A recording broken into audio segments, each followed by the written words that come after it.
ओम शांति। उषा दीदी ने बताया कि माया पर दोष न डालो। उषा दीदी के यह टिप्स है कि माया पर दोष न डालो। अपनी ही कमी कमजोरी हमें विक्रम करा देती है और हम फिर हार खा लेते हैं। चेक करना, अटेंशन रखना तो हमारे मन के अंदर जरा भी स्मृति नहीं रहती है। यूँ कहें कि जिम्मेदारी का अंश मात्र भी हमारे मन में नहीं रहता है। हम जैसे चाहते वैसे संबंध संपर्क में आते और जब काफ़ी देर बीत जाता लोगों के साथ बक करते, दिमाग को डिस्टर्ब करते, शरीर को बीमार समझते और दोष डालते, माया आ गई। अब कोई बताए कि माया क्या चीज़ है, आखिर माया कहाँ रहती है, कैसे हमारे पास अचानक आ जाती है। इस बात पर हमें ज़रूर अटेंशन देना चाहिए, समझना चाहिए कि हम आत्मा निराकार हूँ, निराकारी दुनिया की हूँ और निराकार परमपिता परमात्मा की श्रेष्ठ संतान हूँ। लेकिन यह स्मृति में शब्द नहीं आते।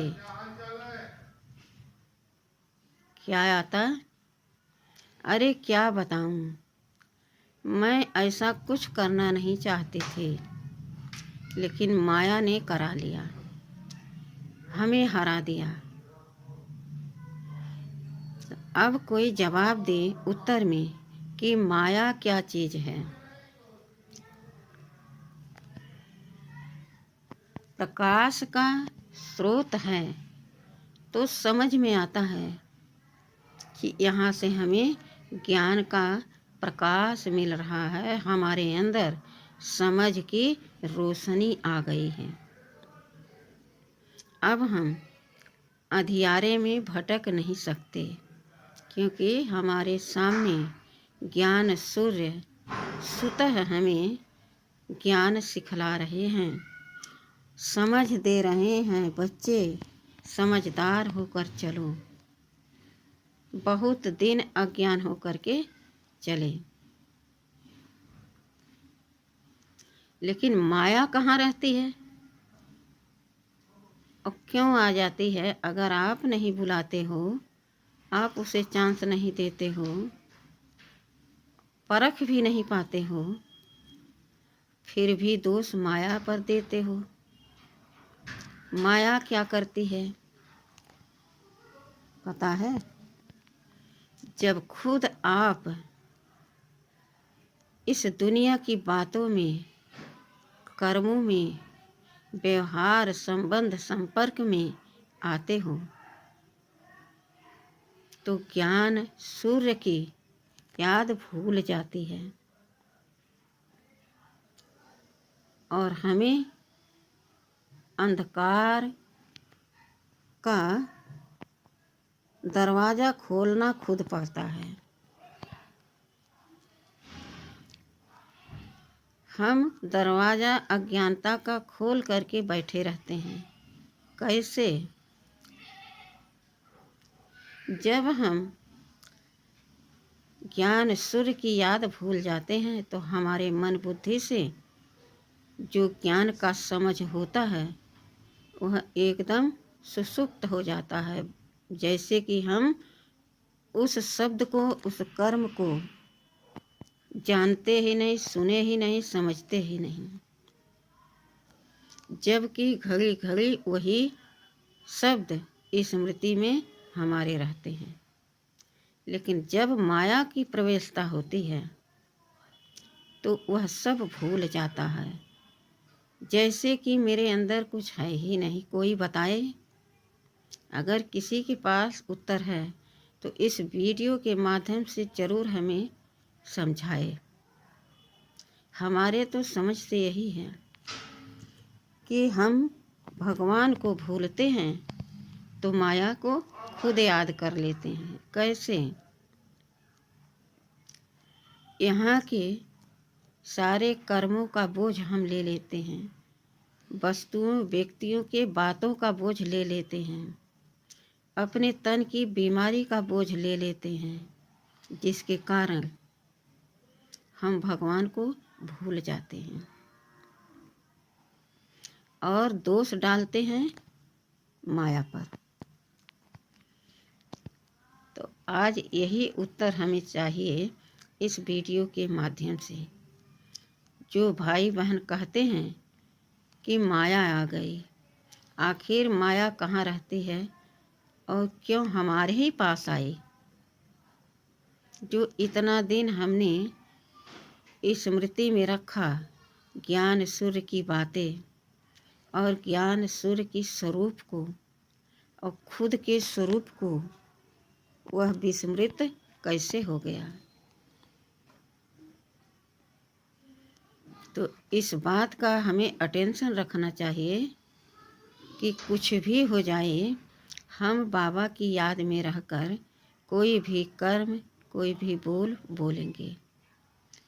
संबंध संपर्क में आत्मिक दृष्टि रखकर बात करेंगे तो माया दूर से भाग जाएगी। आती जरूर है, आएगी भी, उसका काम ही अंत तक आना, और हमारा काम है अंत में कर्मातीत बनना। फुल स्टॉप लगाने के लिए हमें परमात्मा की याद निरंतर करनी होगी, क्योंकि सांसों सांस माया हमारे सामने खड़ी रहती है। जैसे हम सांसों सांस बाबा को याद करना चाहते हैं, उससे माया हमारे सामने से वार करती है, बगल से नहीं। पहले तो वह जो हम मौनता का, विशेषता का धारण करने का संकल्प करते हैं, हमें एकदम मुंहफट बना देती है। हम जो सोचते, जो समझते वही बोलते, वही सत्य हमें लगता है। तो 5 विकारों रूपी माया अपनी ही कमी कमजोरी है, न कि माया कोई चीज है। दूसरा, अगर हम अपने आप पर अटेंशन रखेंगे तो खुशी में हम खगिया मारते रहेंगे। वाह मेरा भाग्य, वाह वाह मेरे भाग्य विधाता परम पिता परमात्मा शिव बाबा, आपने हमें क्या से क्या बना दिया, अज्ञानी से ज्ञानी बना दिया, योगी से सहज योगी बना दिया। भक्ति मार्ग में कितना हठ योग करते थे, लेकिन आज बाबा इतना सहज विधि हमें बताए हैं। बच्चे अपने आप को निरंतर आत्मा समझकर परमपिता परमात्मा को याद करते रहो, माया खुद भाग जाएगी। इस समय दिवाली पर, होली पर या तीर्थों पर जब हम जाते हैं तो वहाँ संकल्प करते हैं कि आज मैं यह संकल्प करती हूँ या करता हूँ कि आज से मैं यह विकर्म नहीं करूँगा या नहीं करूँगी। माया भी बगल में खड़ी रहती है, वह मेरी आवाज़ को बुलंद कर देती है और दूसरे पल में अपने आप हम भूल जाते हैं कि हमारा कोई और साथी है। हम क्या याद करते हैं? भीड़ में सभी को देखते हैं, लेकिन हमारे मन का संकल्प क्या रहता है? वो ऐसा है, वो ऐसा है, वो ऐसा पहना, वो ऐसा खाता, वो ऐसा चलता। कितना समय वेस्ट हो गया। अगर भीड़ में हम यह देखें कि एक आत्मा, दो आत्मा, सब आत्माएं हैं, तो हमारे संकल्प इतना दृढ़ हो जाए कि कोई हमें हिला नहीं सकता। लेकिन हम वहीं पर बाबा का साथ छोड़ देते, उनका हाथ छोड़ देते और माया का हाथ पकड़ लेते। वह धीरे धीरे हमें अपने फुल स्टेज पर बैठा देती है। अब जो भी मुख से बोलना है बोलो, आँखों से भी कह देती है कि तुम भी अपना कार्य करो। अब मेरी तिरछी नज़र से देखने का नज़रिया बन जाता है। भोग पदार्थ भी, जो भी खाने पीने की चीज़ हैं, तो कहते हैं क्या हैं? जब इतने लोग खा रहे हैं, पी रहे हैं, तो कोई तो भगवान का बच्चा बना होगा, कोई तो भगवान की श्रीमत पर चलता होगा, लेकिन वह भी यहाँ खा रहा है। दूर से दिखाई दे देता है। कौन दिखवाती है? माया। माया क्या है? हमारी कमजोरी। और हम वहीं पर सबके बराबर खाना शुरू कर देते हैं। जहाँ तहाँ बल जल लेकर पीना शुरू कर देते हैं। लेकिन श्रीमत क्या कहती है? कहीं पर कुछ भी खाओ, कुछ भी पियो, पहले परमात्मा के साथ अपना कनेक्शन जोड़ो और फिर उस भोजन को परमात्मा की याद में पान करो, क्योंकि परमात्मा को वह भोजन हम स्वीकार नहीं करा सकते। लेकिन बाबा तो कहते हैं जो हमारे बच्चे पक्के हैं, वह कहीं पर भी कैसी भी परिस्थिति में दूसरे का हाथ का बना हुआ भोजन नहीं करेंगे, किसी के हाथ का पानी नहीं पिएंगे। इसे कहता है पक्का ब्रह्मावत्स, शिव बाबा के श्रीमत पर चलने वाला। कुछ भी हो जाए, लेकिन मेरा वादा कभी विफल न हो।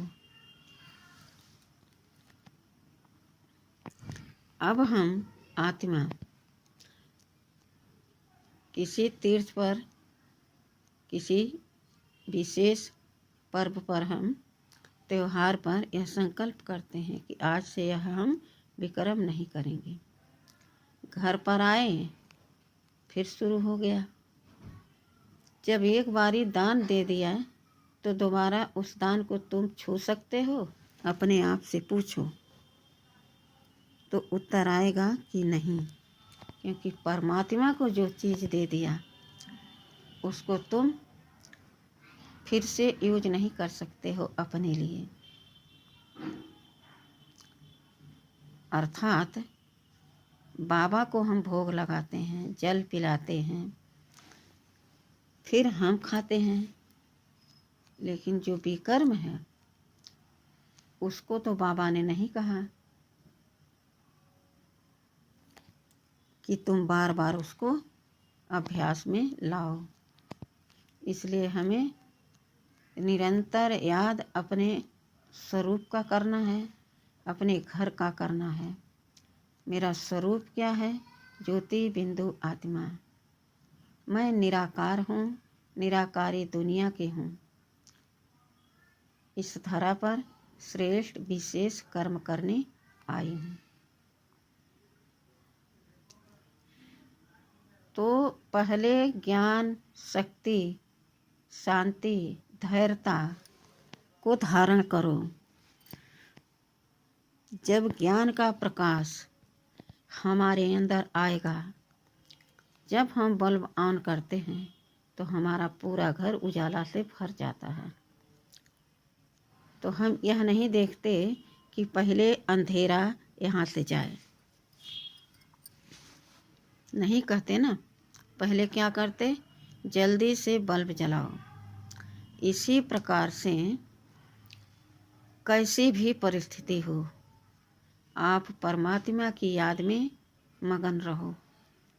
उनकी याद में मगन रहने से आपकी आवाज़, आपकी वाणी, आपके बोल इतने मधुर और इतने शक्तिशाली, इतने पवित्र होंगे कि आपके बोल का, संकल्प का, दृष्टि का चारों तरफ वाइब्रेशन फैलेगा। वहाँ का वातावरण शांत होगा, वहाँ की आत्माएं भी शांत रहेंगी। तो हमें यह नहीं सोचना है पहले विकारों का दान दे दें, फिर हम प्रकाश को अपने अंदर भरेंगे। विकार जाएगा ही नहीं, क्योंकि घर खाली पड़ा है और घर से बाहर निकलने का किसका मन होता है? किसी का नहीं। वो भी मन का, जो मन में हमारे मैल है वह कब निकलना चाहता है? कभी नहीं। हम खुद उस विकारों को छोड़ना नहीं चाहते, अर्थात मन को कोई कार्य चाहिए, कोई दिशा चाहिए। जब हम मन को अपने एक दिशा दे देते हैं, श्रीमत दे देते हैं परमपिता परमात्मा की कि तुम भगवान को निरंतर याद करते रहो, और उस ज्ञान सूर्य की निरंतर याद से हमारे अंदर पवित्रता की शक्ति, धैर्यता की शक्ति, सहन शक्ति, शांति की शक्ति स्वतः भरती जाएगी। और समझ के आधार से ज्ञान का प्रकाश यानी समझ हमारे अंदर समाता जाएगा। अब अंधकार कैसे ठहरेगा? यानी माया हमारे अंदर, हमारे मन बुद्धि में कैसे ठहर सकती है? यह विधि बताई बाबा ने हम बच्चों को। इसलिए कुछ भी हो जाए, हमें अमृत वेला मिस नहीं करना है। यह हमें शक्ति, शांति, धैर्यता, सहनशीलता का फाउंडेशन ब्रह्म मुहूर्त में ही लगाना है।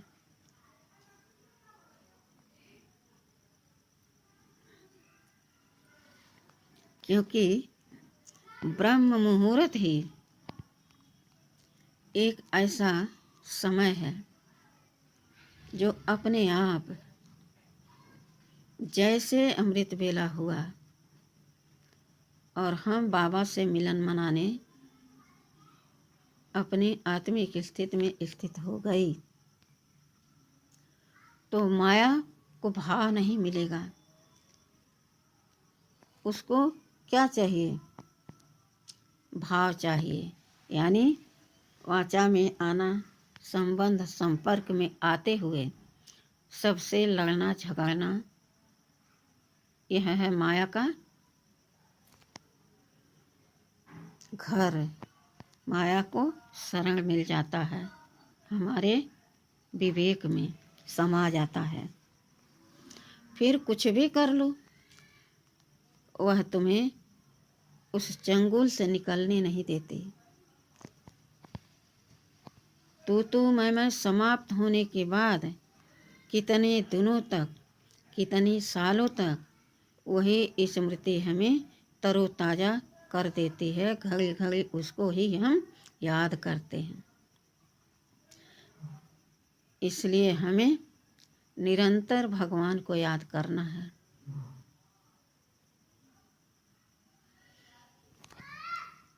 जब हम अपने आप को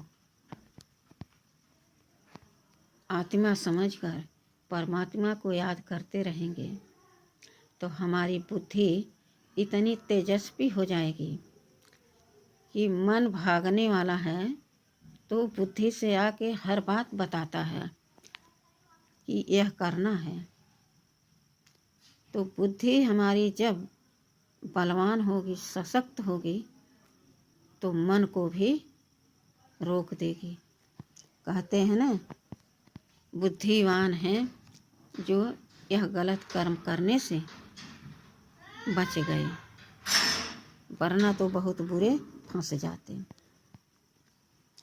तो हम भी अपने आप को चेक करें।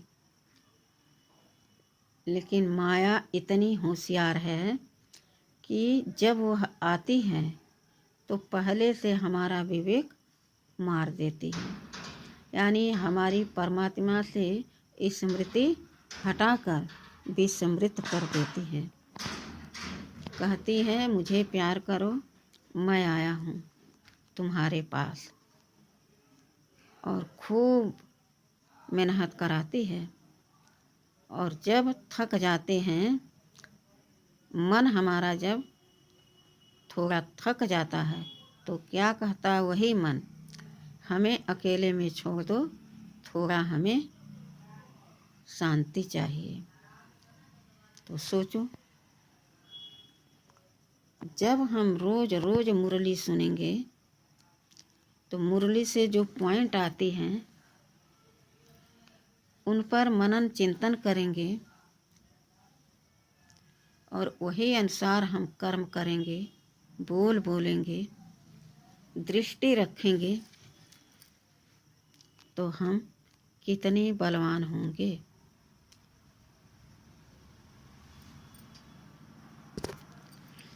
यह बाबा का बच्चों प्रति इशारा है।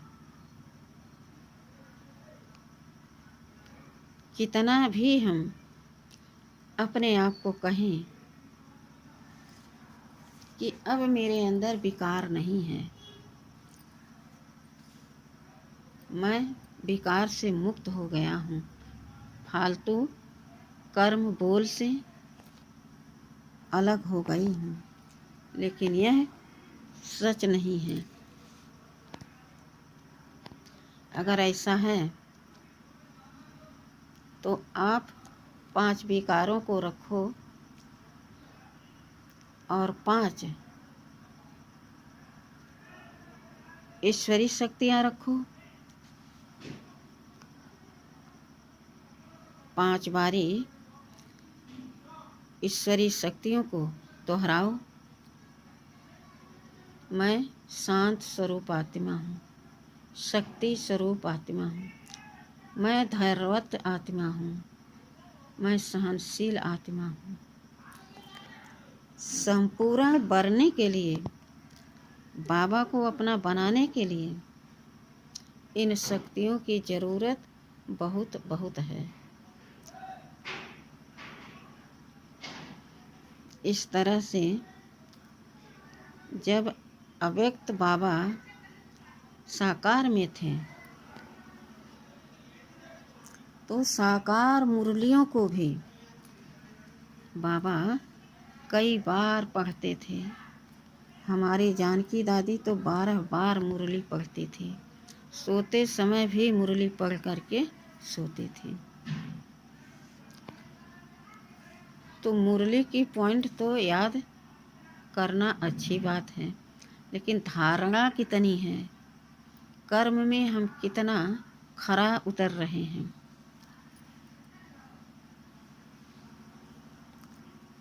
अव्यक्त मुरली मीठे प्यारे बाबा की, अव्यक्त बाणी की कोई भी पॉइंट ले लो, उस पर मनन चिंतन करते रहो कि मैं कितना श्रेष्ठ आत्मा हूँ, विशेष आत्मा हूँ, सौभाग्यशाली आत्मा हूँ, मैं विघ्न विनाशक हूँ, विजयी रत्न हूँ, मैं कितना सारा वरदान बाबा ने दिया है और माया ने कितना अभिश्राप दिया है, कभी चेक किया? कभी नहीं।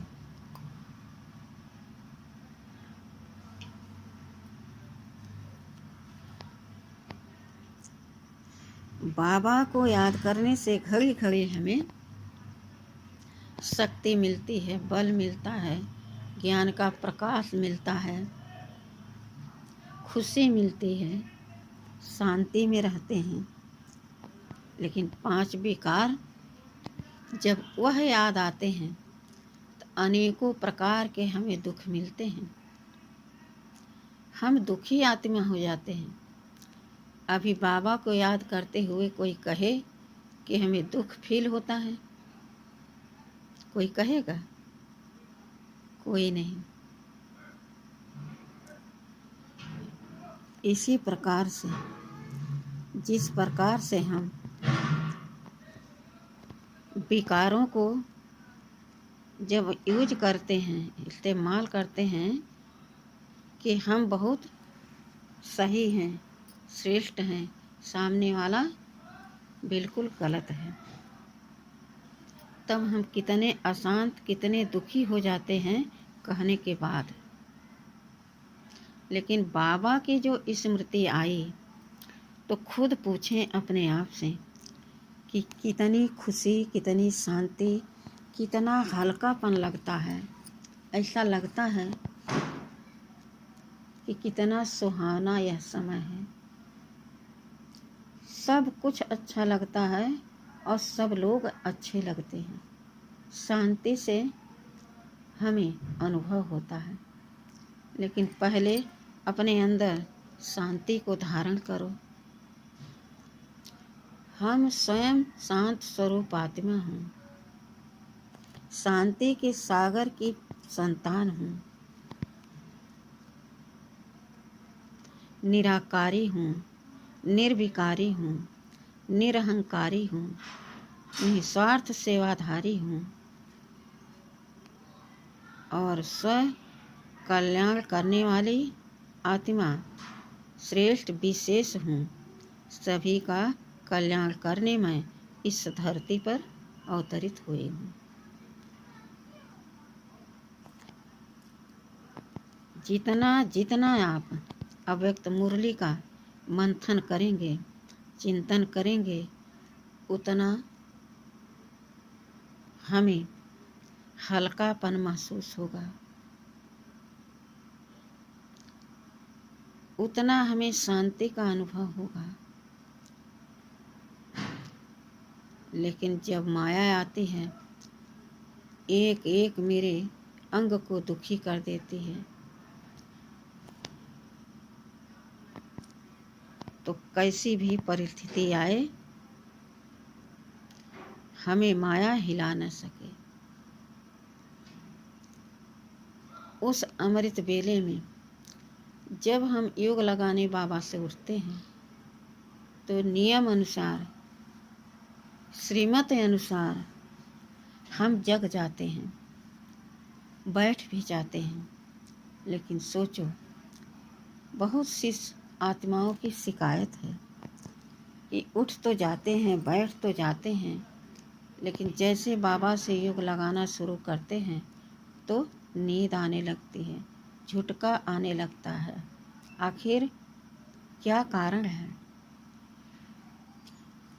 यही कारण है कि हमने अपने ऊपर अप्लाई नहीं किया कि मुझे यह सिद्ध करके दिखाना है कि अमृत बेले में नींद नहीं आ सकती और मेरा अमृत बेला मिस नहीं हो सकता।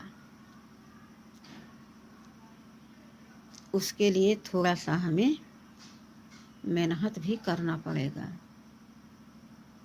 जैसे कि जगना, हाथ मुंह धुल लेना, थोड़ा सा वॉकिंग कर लेना, और यह नहीं कि फ्री हो जाएं, यह सब से तब हम बाबा की याद में स्थित हो। नहीं, उठते ही बाबा से गुड मॉर्निंग, आँख मुँह धुलते धुलते बाबा की याद बनी रहे और फिर एकांत में कहीं पर भी बैठ करके बाबा का आवाहन करें और बाबा के साथ का अनुभव करें, उनसे मीठी मीठी बातें करें, दृष्टि से उनके अपने आप को निहाल करें, तो आत्मा की बैटरी चार्ज हो जाएगी। सारा दिन जो उदास चेहरा रहता है,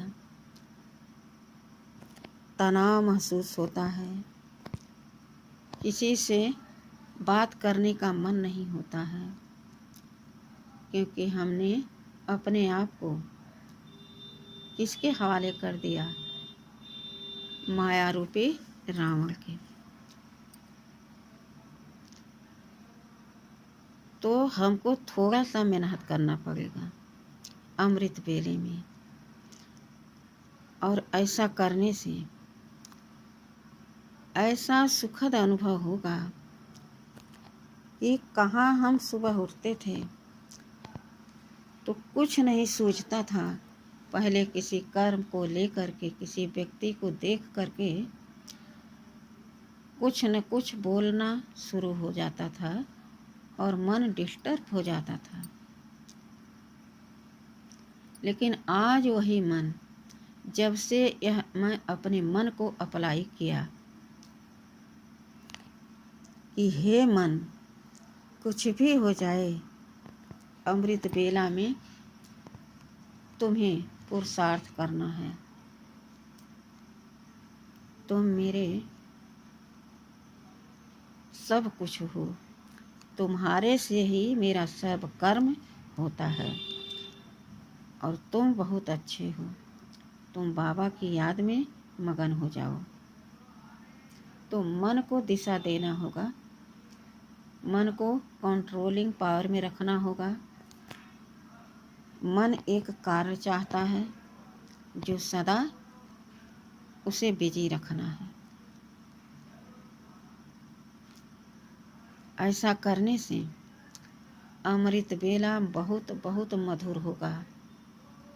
यह सुखद अनुभव यहाँ तो होगा, वातावरण में यह प्रकंपन फैलेगा, हमारे द्वारा शांति का अनुभव होगा। लेकिन यह विधि आपको परिपक्व अवस्था का अनुभवी बता देगी, बना देगी, क्योंकि यह अनुभव करने का विधि है। सिद्धि क्यों नहीं मिलती? अपने मन को हम कभी अप्लाई नहीं करते। तो आज से यह दृढ़ संकल्प करें, कुछ भी हो जाए मेरा अमृत बेला मिस नहीं होगा।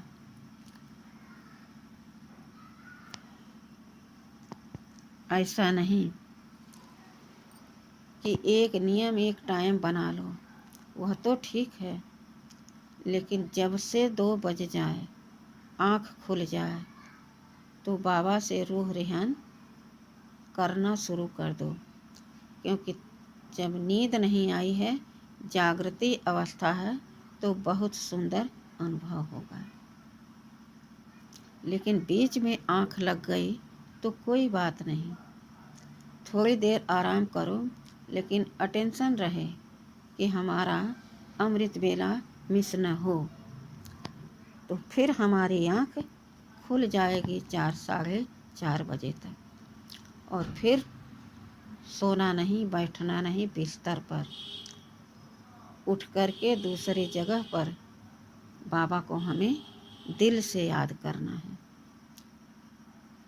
और बाबा का शुक्रिया अदा करना है। बहुत बहुत धन्यवाद देना है बाबा को, जो हमें इस काबिल बनाया, ऐसा श्रेष्ठ विशेष सौभाग्यशाली मुझ आत्मा को बनाया। इस नशे और खुशी से अमृत बेला को करें, कभी मिस न करें। अच्छा। ओम शांति।